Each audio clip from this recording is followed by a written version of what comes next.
com o reinado de Dom Afonso III, termina um ciclo a que se pode chamar a monarquia românica e começa um novo ciclo, a monarquia gótica. É mais ou menos por essa altura que Lisboa começa a ser a capital do Reino de Portugal. O Rio Tejo é muito frequentado por mercadores. El Rei vive aqui neste castelo, um castelo que já vinha do tempo dos mouros, embora por vezes ande pelo país. Os altos tribunais têm a sua sede em Lisboa. Não é possível estabelecer uma data certa do momento em que Lisboa funciona como capital do reino, mas a data de 1255 deve andar muito perto da verdade.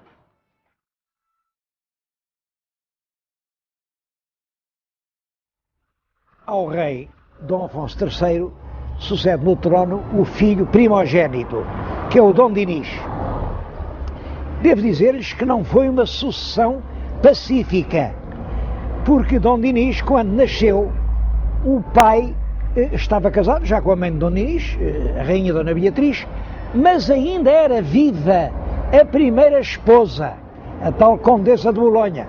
Portanto, em bom rigor, o Dom Dinis não era filho legítimo, porque o casamento ainda não tinha sido legitimado. Foi por isso que os irmãos fizeram uma guerra, é a Guerra de Porto Alegre. A região de Porto Alegre e o castelo de Porto Alegre estão ligados a essa guerra. Eu estou a falar-lhes de reis, mas devo dizer que os nomes mais altos da história portuguesa nem sempre são os dos reis, nem sempre são os dos vencedores ou dos perdedores das guerras. Não. Nesta altura há dois nomes que deram uma repercussão universal e dos quais eu não posso deixar de falar.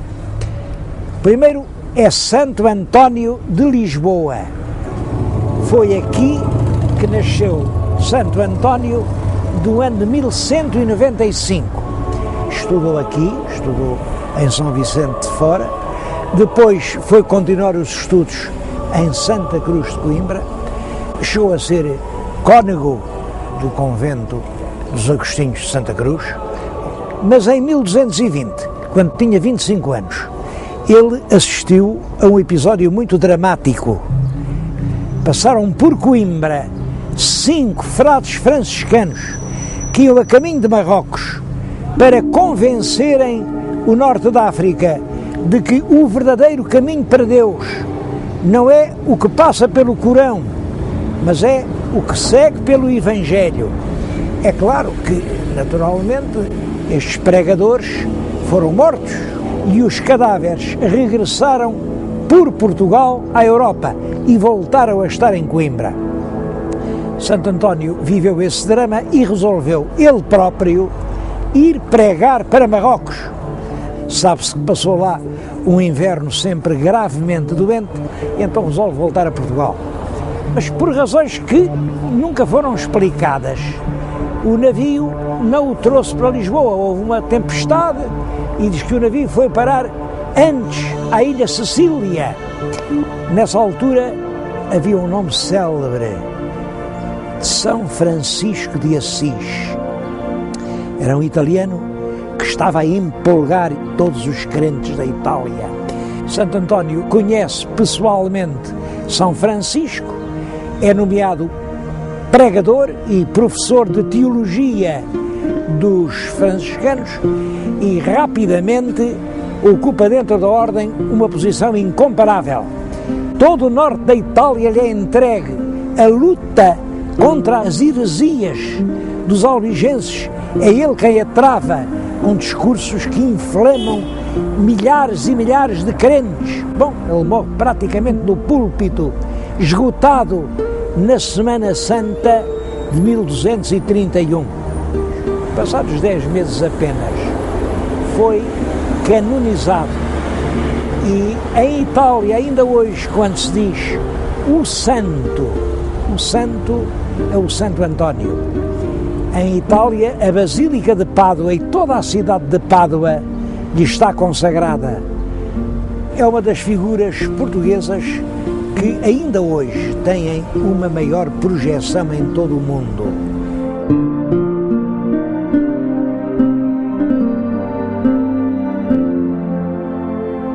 Uma outra grande figura de português do século XIII é Pedro Spano. Pedro Spano nasceu também em Lisboa, não sabemos ao certo onde, mas Lisboa era pequena e, portanto, não seria aqui muito longe das muralhas da Catedral.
O grande crescimento económico que vinha do reinado anterior. Os dois reinados juntos, Dom Afonso III e Dom Dinis, prefazem 77 anos e pode realmente dizer-se que durante esse longo período Portugal nunca deixou de crescer. Eu estou a dizer-lhes isto aqui num ambiente bem dionisino. É um claustro mandado fazer pelo rei Dom Dinis no mosteiro de Alcobaça e que dá perfeitamente na sua grandeza, na sua solidez, uma imagem dessa época. O comércio desenvolveu-se muito. Em 1293, o rei confirmou a Bolsa Marítima. A Bolsa Marítima era uma organização dos mercadores portugueses que faziam um depósito de uma parte dos seus lucros para cobrir os prejuízos das viagens.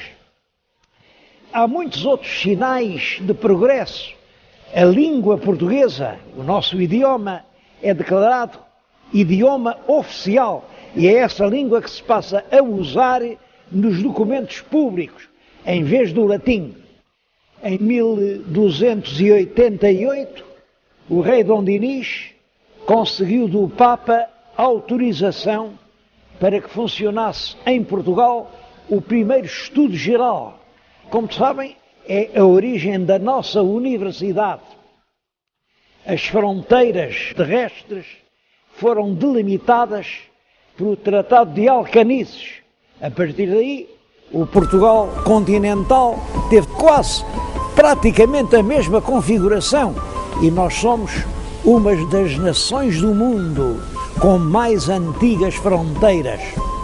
Um outro ato importante desta época é a criação da Ordem de Cristo, porque o Papa tinha extinguido os templários e tentava confiscar os seus bens. O rei Dinis tinha acabado a guerra com os mouros em terra, com a conquista do Algarve, Mas essa guerra prosseguia no mar. E quem estava especialmente incumbido da guerra contra os mouros eram os templários e agora os cavaleiros da Ordem de Cristo. E é por isso que os navios dos descobrimentos ainda trazem nas velas a cruz da Ordem de Cristo.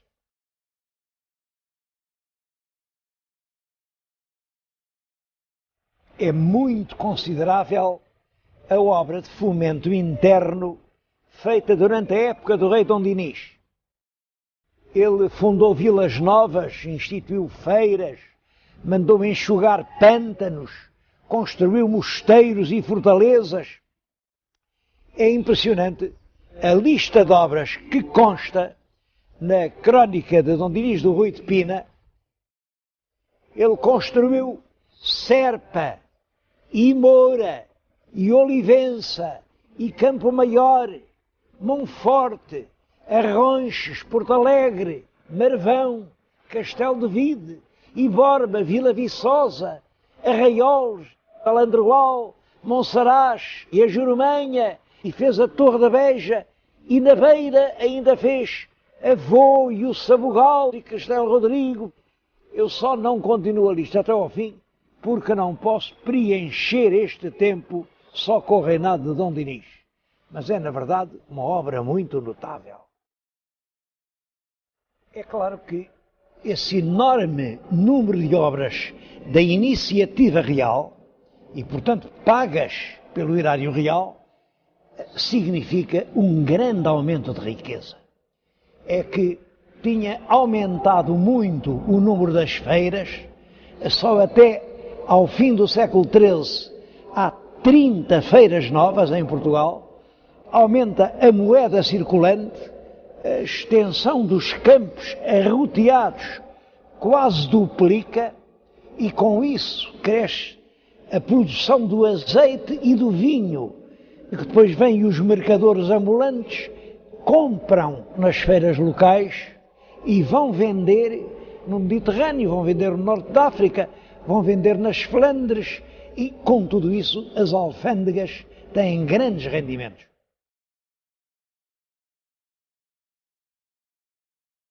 O rei de Portugal casou com uma filha do rei do Aragão, a princesa Isabel. Vem a ser a famosa Rainha Santa.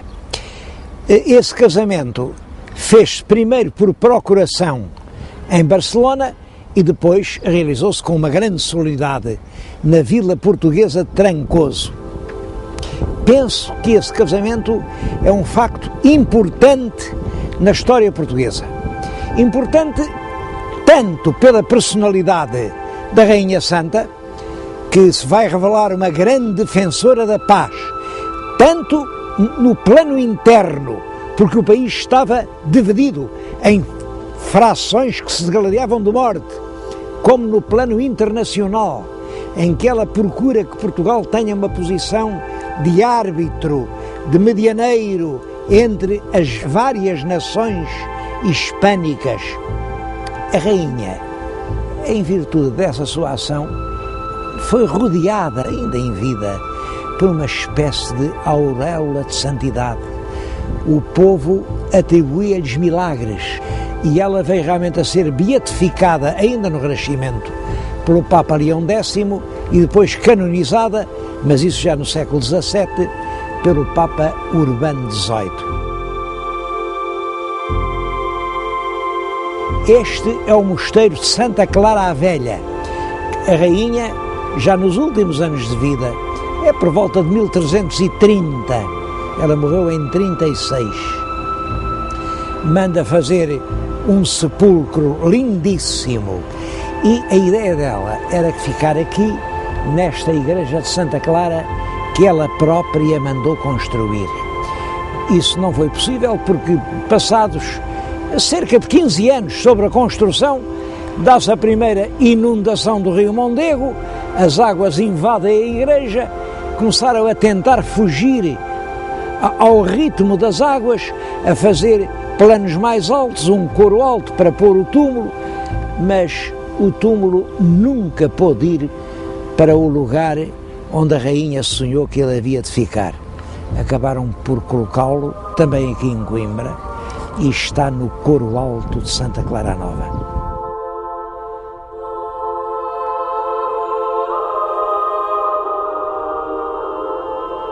O reinado de Dom Dinis termina tragicamente. O rei Dom Dinis, da esposa, tinha um único filho, o Dom Afonso, que era, portanto, o futuro rei de Portugal. Mas fora do casamento tinha vários filhos bastardos e tinha uma grande predileção por um deles, que era realmente um homem de grandes qualidades, que era o Dom Afonso Sanches. Uma predileção tão grande que chegou a pegar nesse filho bastardo e a nomeá-lo mordomo-mor do reino. O herdeiro do trono, infante Dom Afonso, que é o futuro rei Dom Afonso IV, chegou a acusar o pai de o querer substituir no trono pelo irmão, pelo Dom Afonso Sanches, e revoltou-se abertamente. Bom, isto é a explicação que se costuma dar. Os documentos que se conhecem revelam que, em parte, esta intriga é verdadeira e que este foi o motivo direto da revolta. Mas é claro que, por detrás da Guerra Civil, havia contradições muito mais profundas.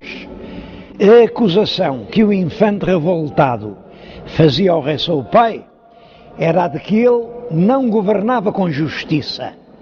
Essa expressão governar com justiça tem na época muitas vezes o sentido de manter o equilíbrio entre grandes e pequenos. Na realidade, é certo que a partir do início do século XIV, ano de 1300, o rei Dom Dinis deixa de convocar as cortes, dá realmente proeminência aos grandes nobres, faz grandes doações e alguma razão tinha realmente o infante e as forças que o apoiavam para se revoltar. A guerra, com pequenos intervalos, durou desde 1320 a 1324. O rei teve que expulsar do país Dom Afonso Sanches, teve que afastar os ministros mais odiados pelo povo. Penso que o sentido dessa tão mal conhecida guerra civil só pode ser o seguinte: o grande progresso económico tinha feito crescer a nação plebeia, mas tinha ao mesmo tempo arruinado a nação fidalga. Por isso, na véspera do último combate em Santarém, foram contar as lanças. Do lado do rei só havia 40 lanças. Do lado do povo havia 320 lanças. O povo tinha vencido mais uma vez.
o seu dia de trabalho. Chama-se isso um ganha-dinheiro. Era uma palavra odiosa, o ganha-dinheiro. Corresponde, é claro, ao proletário de hoje. E eram pessoas que, se não lhes pagassem, não trabalhavam. Isto hoje pode parecer-nos estranho, porque é a regra absoluta, mas na Idade Média não era assim. No século XIII e daí para trás, as pessoas trabalhavam sem qualquer salário, apenas em troca do pão que comiam. Além da peste, a guerra.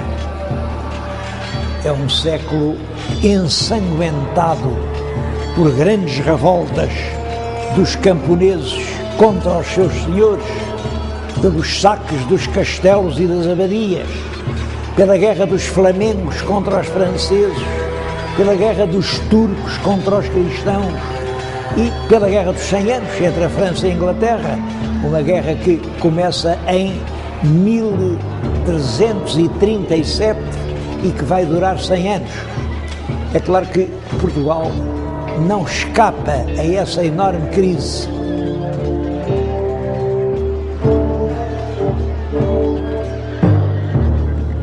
O novo rei, Dom Afonso IV, começou a reinar em 1325. Os dois acontecimentos mais célebres do reinado são a morte de Dona Inês de Castro e são a Batalha do Salado. A Batalha do Salado é uma batalha travada no sul de Espanha, perto da cidade de Tarifa, contra os exércitos coligados do rei de Marrocos com o rei de Granada, que fizeram um último esforço para reconquistar para o Islão a Península Hispânica. Nessa batalha, os mouros foram completamente vencidos pelos reis também coligados de Castela e de Portugal. O rei de Castela é Afonso XI, o rei de Portugal é Afonso IV. E eu estou a falar-lhes nisto aqui perante o túmulo de um dos combatentes do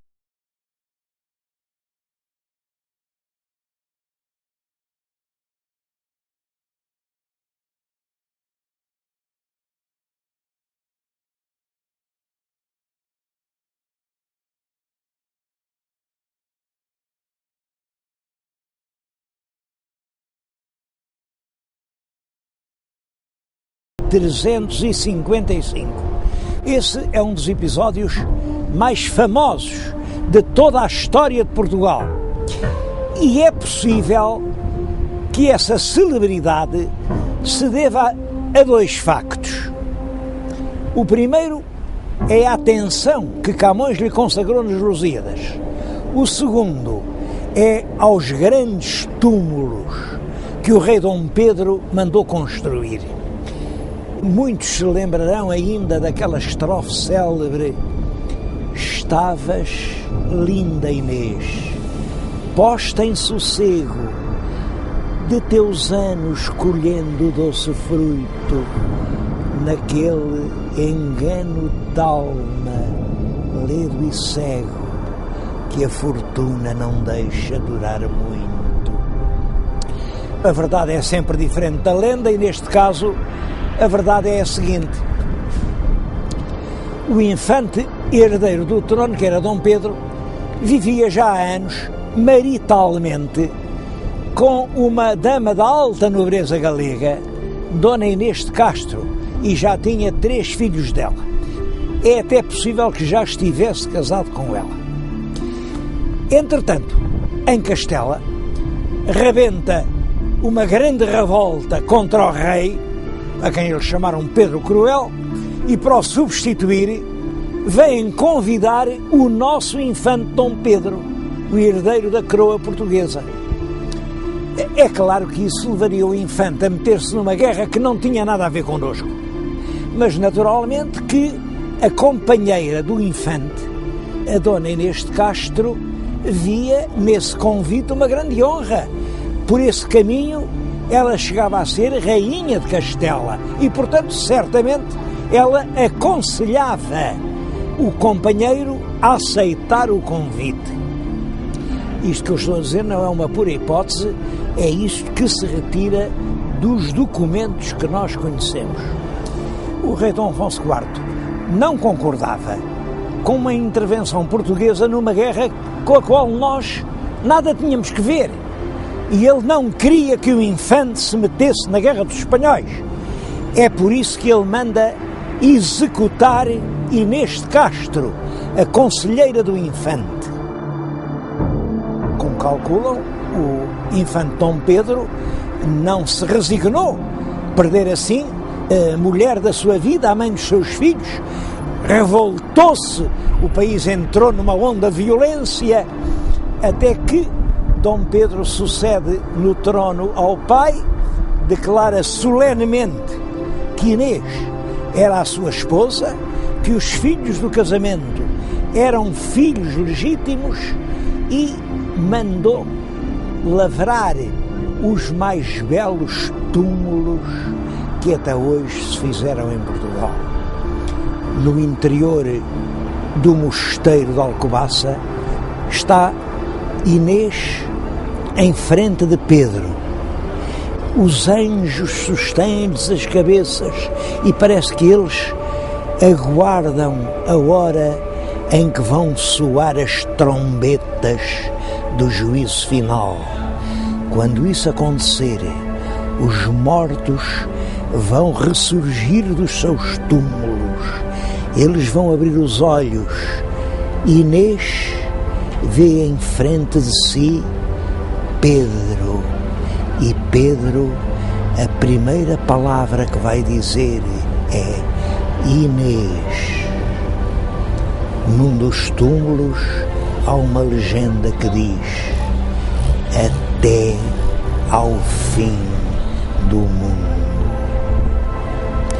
Eu acho que esta é uma das mais bonitas lendas de amor de toda a história da Europa. E eu não entendo bem como é possível que hoje todo o mundo se comova diante dos túmulos de Romeu e Julieta, que nunca existiram, senão na imaginação de um genial poeta inglês, e permaneça tão impassível perante estes túmulos verdadeiros de uma das mais dilacerantes histórias de amor que jamais no mundo se contou.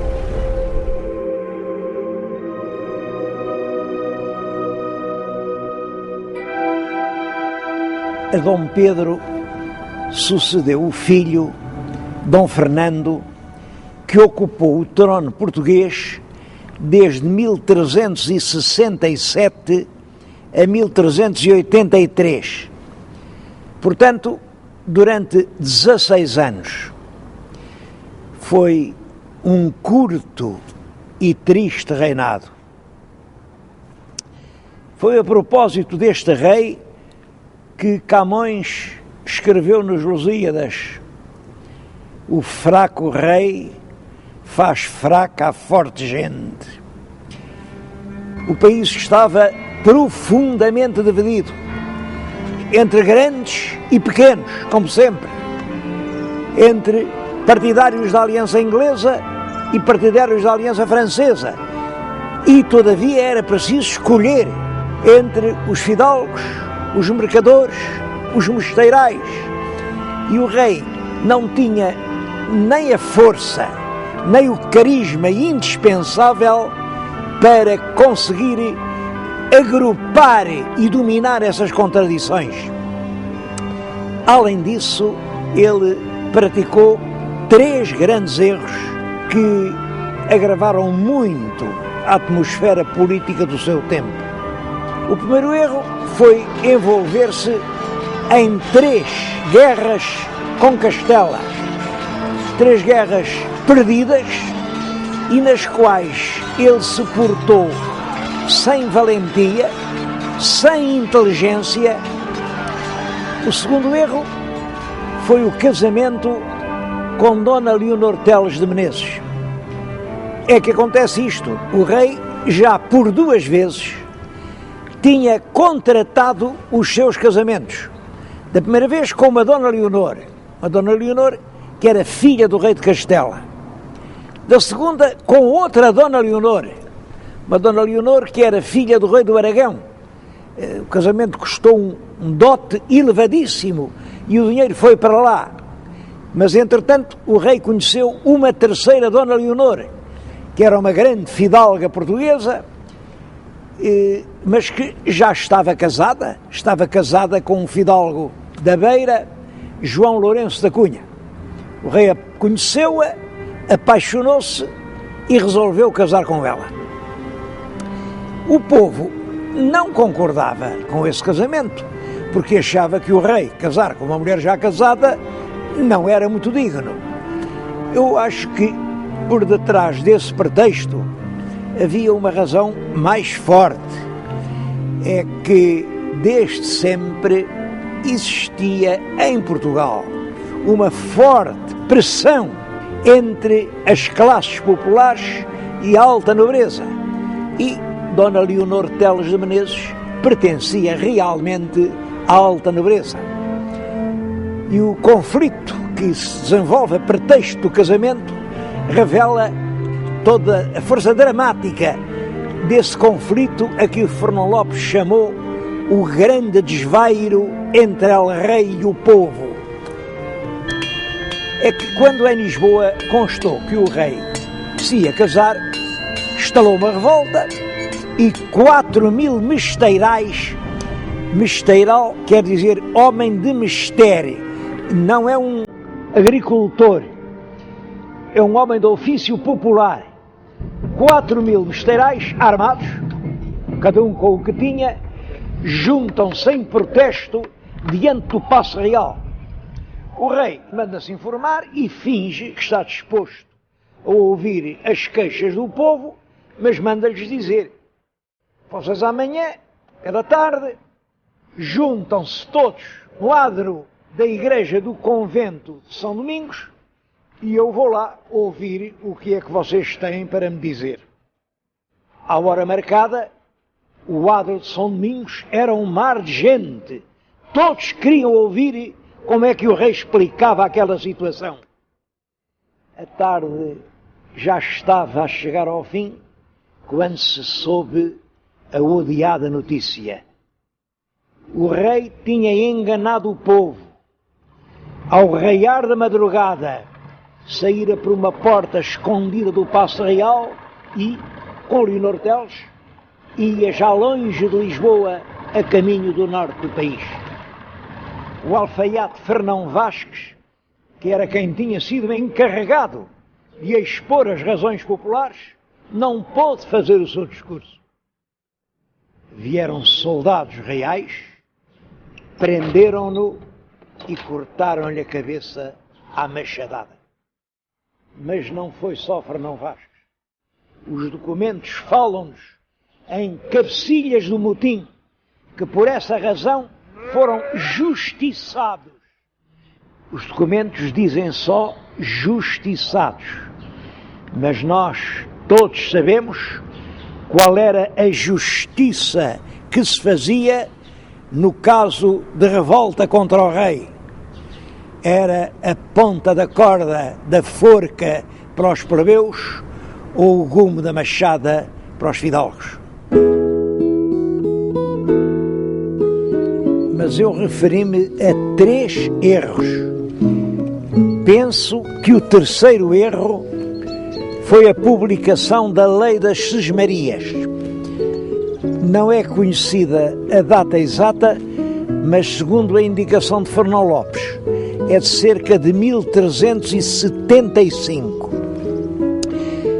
A nossa historiografia tradicional e romântica viu nessa lei uma providência de proteção e de ajuda à agricultura. Realmente não é isso que a lei diz. Refere-se concretamente às terras que são para dar pão e que proíbe que sejam utilizadas para qualquer outra produção. Eu estudei algumas centenas de contratos de exploração rural e repete-se constantemente esta expressão: o lavrador tem de dar ao Senhor ou 1/3 do pão que Deus der, ou 1/4 do pão que Deus der, ou 1/5 do pão que Deus der. Há hoje expressões, por exemplo, no Algarve, a quarteira, eram terras onde se pagava ao quarto. Até suspeito que a palavra 1/5 eram terras onde se pagava o quinto. Mas sempre do pão que Deus desse.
Parece que, minado pela tuberculose, nos primeiros dias de outubro do ano de 1383.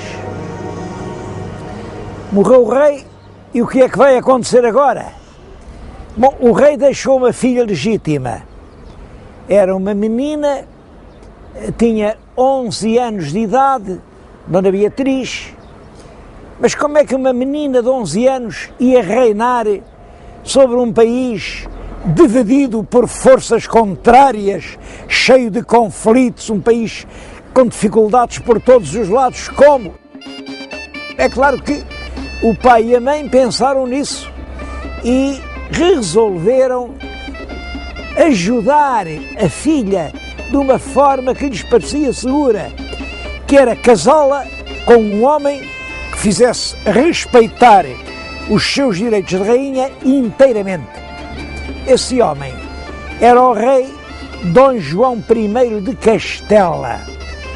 Era viúvo, já tinha uma certa idade. É claro que a independência de Portugal corria algum perigo com o facto da jovem rainha portuguesa estar casada com o experiente rei de Castela. Mas os nossos diplomatas e os nossos políticos encontraram uma forma muito hábil. Foi negociar um tratado muito completo, muito penorizado, muito prudente, que eram os famosos trautos. Os trautos diziam isto: quem fica a reinar realmente em Portugal é a rainha viúva Dona Leonor de Teles. Enquanto não tiver um filho varão com 14 anos de idade, esse filho varão deve ser sempre educado em Portugal, de maneira que saia um perfeito português. Quando o rapaz tiver 14 anos, a rainha cede-lhe o poder e, portanto, Portugal continua a ter um rei português. Era realmente um sistema engenhoso e esperto. Simplesmente o povo não acreditava lá muito nessas espertezas dos diplomatas. O povo pensava, que diabo, se o rei for castelhano, quem manda em Portugal são os castelhanos, o resto são histórias. E por isso, quando, passados 8 dias sobre a morte do rei, vieram fazer a aclamação da rainha, vinham os fidalgos à frente e diziam: Arraial, por Dona Beatriz, rainha de Portugal.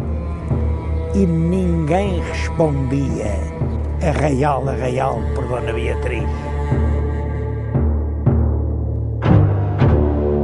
Noutras cidades, os fidalgos bem se esforçavam, mas o povo rosnava: Arraial, quem cujo reino for, levá-lo-á.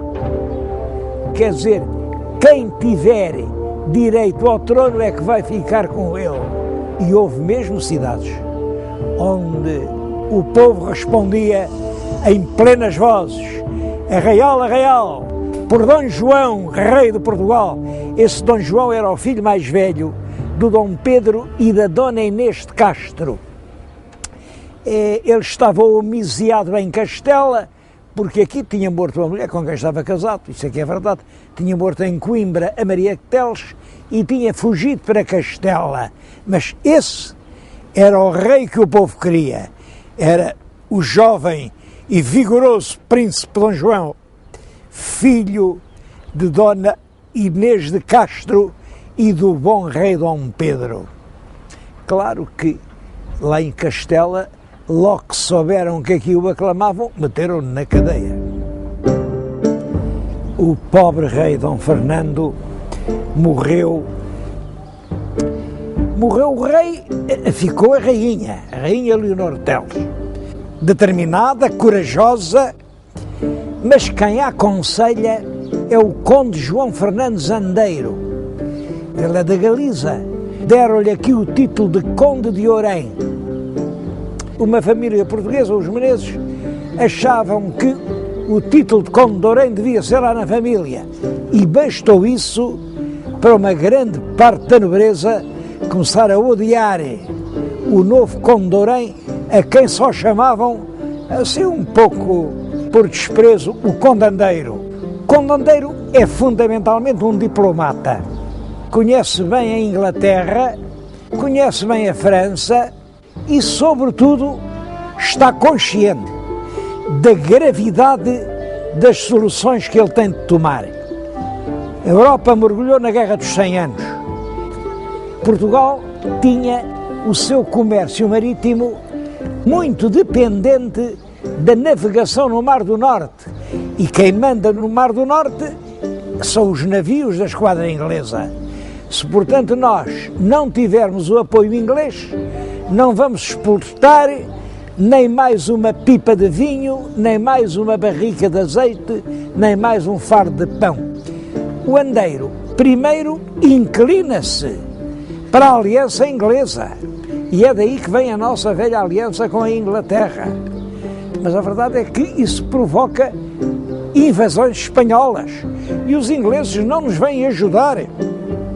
Por isso ele volta-se agora para Castela, tenta negociar acordos e alianças, mas naturalmente agora os burgueses não concordam. Estar do lado da França é estar contra a Inglaterra, e estar contra a Inglaterra é estar contra o bom negócio. Era, portanto, preciso mudar de projeto político. Mas para mudar de projeto político tinham de sacrificar o conde João Fernandes Andeiro. Devo dizer que a crónica de Fernão Lopes conta as coisas de uma forma diferente. O que diz é que a rainha Leonor Teles era amante do conde João Fernandes Andeiro e que, portanto, os burgueses de Lisboa, muito indignados com aquele adultério, que coisa horrorosa, então uma rainha viúva há tão pouco tempo, metida lá com o Andeiro, e que resolveram matar o Andeiro. De facto, há sempre uma pequena intriga por detrás de um grande interesse. E não há dúvida que aqui o que está em jogo é a política fundamental do país perante a Guerra dos 100 anos. À frente dessa conspiração para mudar os rumos da política nacional está Álvaro Pais, um armador de navios, um capitalista de Lisboa, mas estão também os dois grandes chefes da nobreza portuguesa. Está o Conde Barcelos, que é realmente o chefe do poderoso clã dos Menezes, a que pertence a rainha, e está o Conde de Arraiolos, chefe do forte clã dos Castros. Eram as duas mais importantes famílias portuguesas. Pode-se dizer que nobreza e burguesia chegaram a acordo no sentido de uma mudança política. É claro que havia uma dificuldade. Como é que eles iam matar o Condandeiro? O Condandeiro vivia no Paço. O Paço é fundamentalmente ainda este centro de estudos judiciários, embora já muito desfigurado. Chamava-se naquela altura o Paço de Apar de São Martinho. Ora, como é que se vai entrar num palácio que tem a sua guarda? Eles engenharam um plano muito hábil. Momentos antes do mestre Davis, que era a pessoa escolhida para matar o conde, entrar no palácio, punham escudeiros a correr aqui, estas ruas da Alfama, a correr e a clamar: acudam ao paço que mata o mestre, que é filho del rei Dom Pedro, e toda a gente corre ao paço.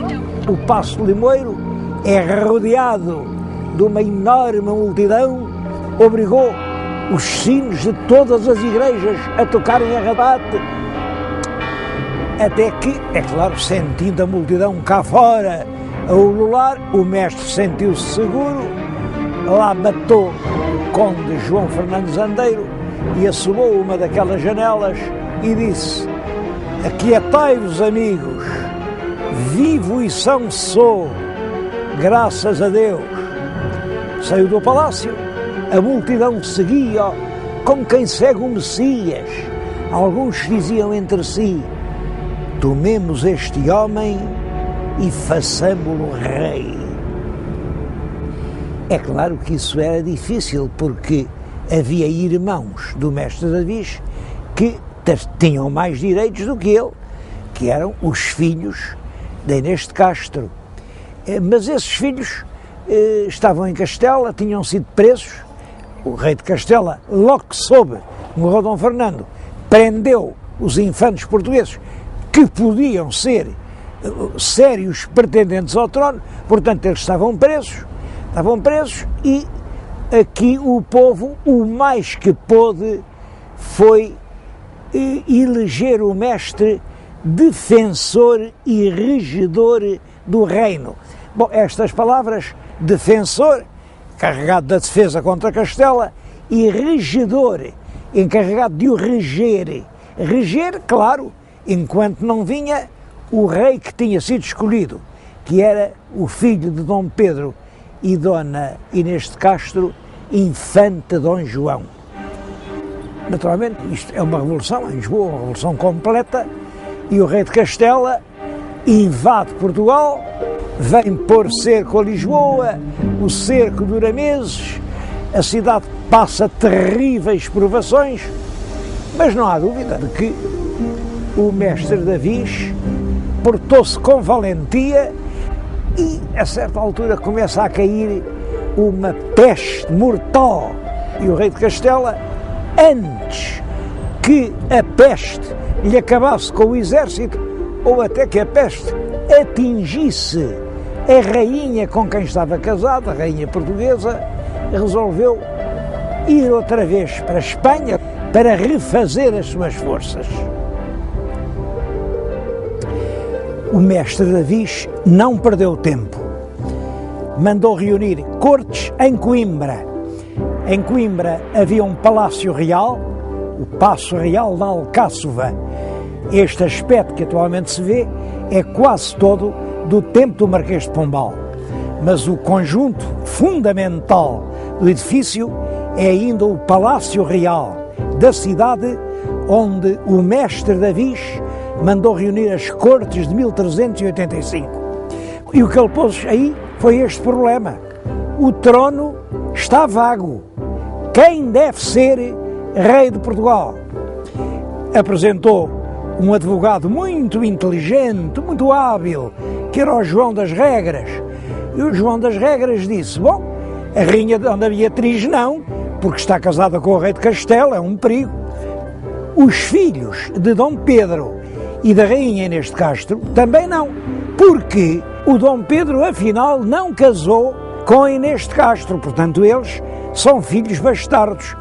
Se ninguém tem direito ao trono, vamos escolher o homem com mais qualidades, que é Dom João Mestre de Avis. E assim foi.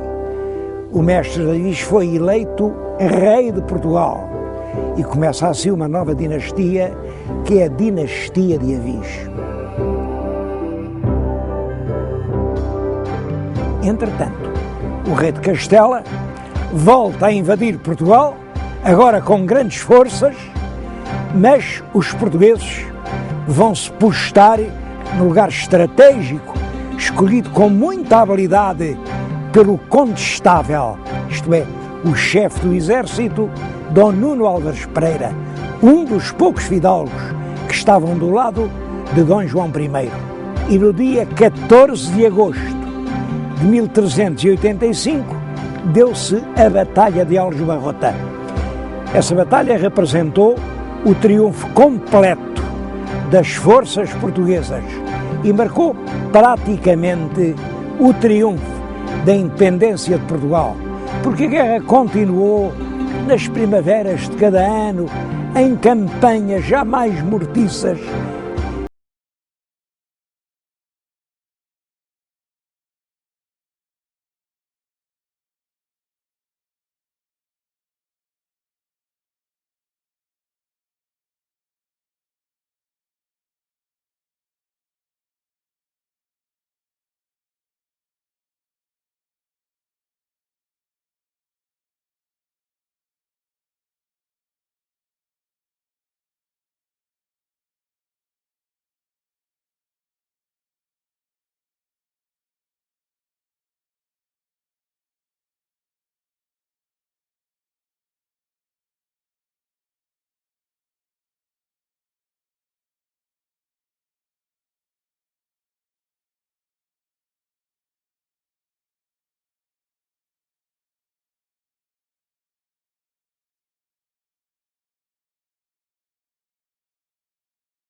Esse casamento vem reforçar a aliança entre Portugal e a Inglaterra, aliança que já tinha sido feita por el rei Dom Fernando, mas que ficou para sempre como uma das pedras angulares da política externa portuguesa. O segundo facto é a ruína da velha fidalguia de sangue, que foi em grande parte substituída por uma nobreza nova. Muitos eram aqueles valentes escudeiros que tinham estado ao lado do mestre Davis nas horas incertas da aljubarrota. Há mesmo o aparecimento de algumas grandes casas nobres. O caso mais importante é a fundação da Casa de Bragança. A Casa de Bragança tem esta história. No tempo do mestre Davis havia em Portugal 3 condados: o Conde de Barcelos, o Conde de Orém e no sul o Conde de Arraiolos. Ora bem, o mestre Davis deu os 3 condados ao mesmo jovem fidalgo, o condestável Dom Nuno Álvares Pereira. Além disso, deu-lhe inúmeras outras coisas, de maneira que Nuno Álvares era o homem mais rico de Portugal e como tal, constituía um problema para a própria corte. O rei Dom João I, com habilidade, resolveu esse problema. O rei tinha um filho anterior ao casamento, Dom Afonso, e o Nuno Álvares tinha uma filha única. Ora bem, o rei casou esse filho bastardo com a filha única do condestável e, portanto, toda a imensa massa de bens de Nuno Álvares fica agora a fazer parte também da Casa de Bragança, quer dizer, pertence a um filho do mestre Davis. O último facto muito importante do reinado é o da conquista de Ceuta, que é em 1415. É a data que simbolicamente marca o início da expansão portuguesa. O tema das verdadeiras causas da expedição portuguesa a Ceuta é um dos temas mais polémicos da história do século XV. O que o rei Dom João I dizia era o seguinte: ele queria armar os filhos cavaleiros, porque os 3 filhos mais velhos, entretanto, tinham-se feito homens, mas devia, para isso, fazer uma grande festa.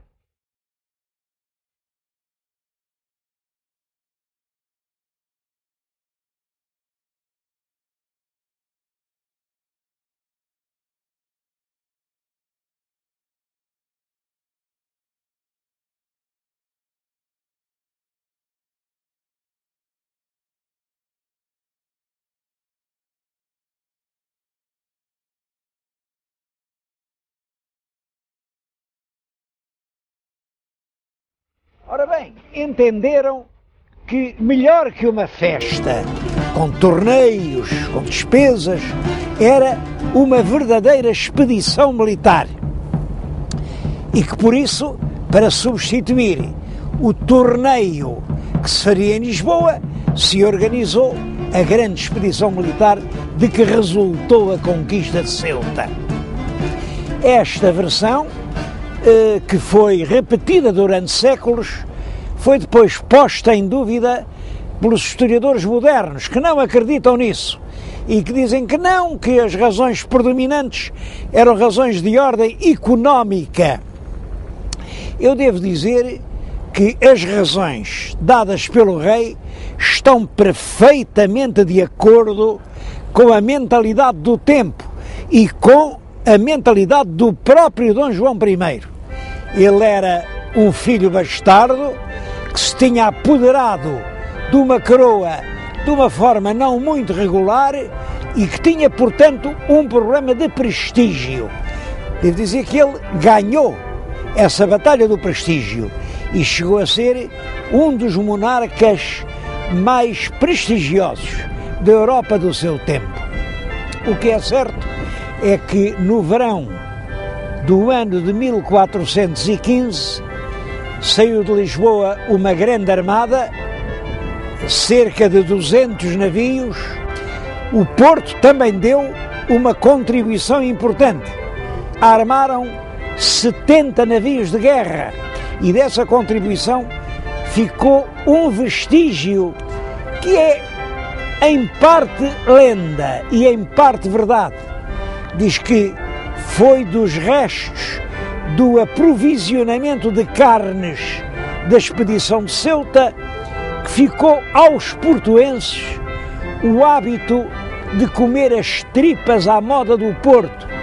É uma semi-verdade, porque na realidade é certo que esse hábito vem do abastecimento dos navios. As vísceras não podem ser conservadas e, portanto, eram consumidas na alimentação comum. Só que o abastecimento dos navios não começou com Ceuta, tinha começado muito antes, quando as expedições das cruzadas tocavam no Porto, que era uma região particularmente rica de gado. Cerca de 20 mil combatentes caíram de surpresa sobre a cidade de Ceuta. Logo pouco depois da conquista da cidade, pôs-se um problema. A cidade devia ser conservada em poder dos portugueses ou devia ser destruída e abandonada. O rei Dom João I optou por conservá-la, contra a opinião de muita gente. Por exemplo, o infante Dom Pedro dizia que aquilo era uma espécie de trocar uma boa capa por um mau capelo, porque era um grande servadouro de homens, de armas e de dinheiro, e ele tinha razão. A verdade é que Ceuta ficou isolada por todos os lados, tinha que ser abastecida de tudo e, portanto, a única forma de evitar essa situação era conquistar outras terras que pudessem amparar Ceuta. O próprio rei Dom João I, à hora da morte, fez aos filhos um apelo dramático, que voltassem a passar a África para conquistar a cidade de Arzila. Como dizia o filho de Dom João I, Dom Duarte, disto foram as derradeiras palavras que nos bem pôde dizer. Quer dizer, El Rei morre com esse apelo na boca. Ora bem, a cidade de Ceuta manteve-se sob a bandeira portuguesa desde 1415 até 1640. Com a restauração da independência, os habitantes de Ceuta preferiram continuar ligados à coroa de Castela. Na realidade, não tinham outra solução, porque eram inteiramente abastecidos através da costa de Espanha.